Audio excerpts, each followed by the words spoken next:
À partir de ce 1er janvier 2026, la fiscalité crypto en Europe entre dans une nouvelle ère. Une directive européenne appelée DAC8, on va l'appeler DAC8 pour la vidéo, va profondément renforcer la transparence autour des transactions en crypto ou en crypto-monnaie.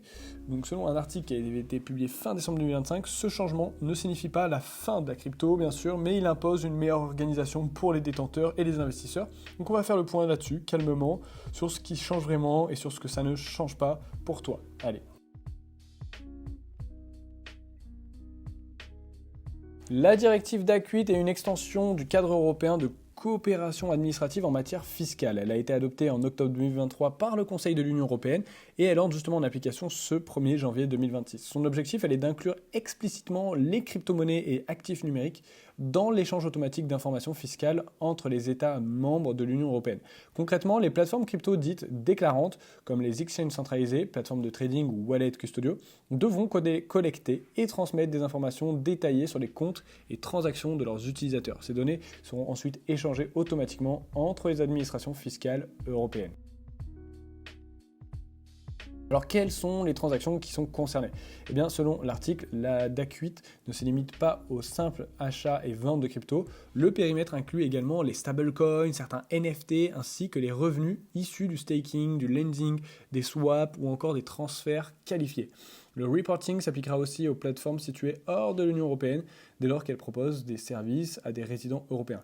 L'objectif est de donner aux autorités fiscales une vision plus complète de l'activité crypto, sans distinction entre les plateformes locales ou étrangères.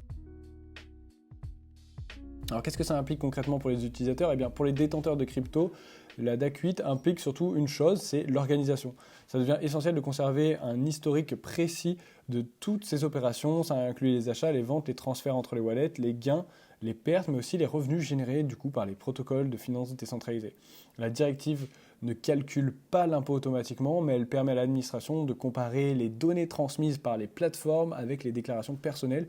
Toute incohérence ou omission pourra donc attirer l'attention. En France, par exemple, les formulaires existants comme le 2086 ou le 3916 bis devront être cohérents avec les informations remontées automatiquement. Alors qu'est-ce que le DAC8 ne fait pas? Eh bien, c'est un des points importants à rappeler. Le DAC8 ne donne pas un accès direct aux wallets non custodiaux ni aux clés privées. Les informations échangées proviennent uniquement des intermédiaires déclarants. Donc les wallets auto-hébergés ne sont pas espionnés en temps réel et l'administration ne devient pas un Big Brother capable de voir instantanément tous les mouvements on-chain. De plus, même avec ces données, c'est toujours au contribuable de produire une déclaration correcte. Les règles de calcul, les sanctions et les modalités précises dépendront de la transposition nationale dans chaque pays, bien sûr.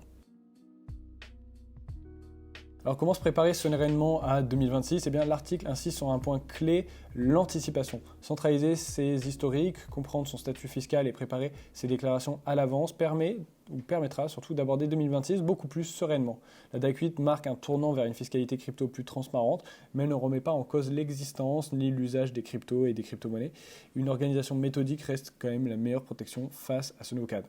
Bref, à partir de ce 1er janvier 2026, la fiscalité crypto en Europe change d'échelle avec plus de transparence et plus d'échanges d'informations entre les États. Ce n'est ni une interdiction ni une surveillance totale, mais une évolution peut-être logique pour certains, trop forte pour d'autres. Voilà, ce n'était pas un conseil en investissement ni un conseil fiscal.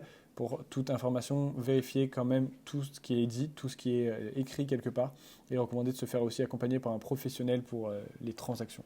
Et pour mieux gérer et sécuriser ses actifs numériques, la rédaction d'Actu Finance recommande le portefeuille Best Wallet avec le lien qui est en description. Mais ça demande de se responsabiliser. Dites-moi en commentaire ce que vous en pensez et abonnez-vous.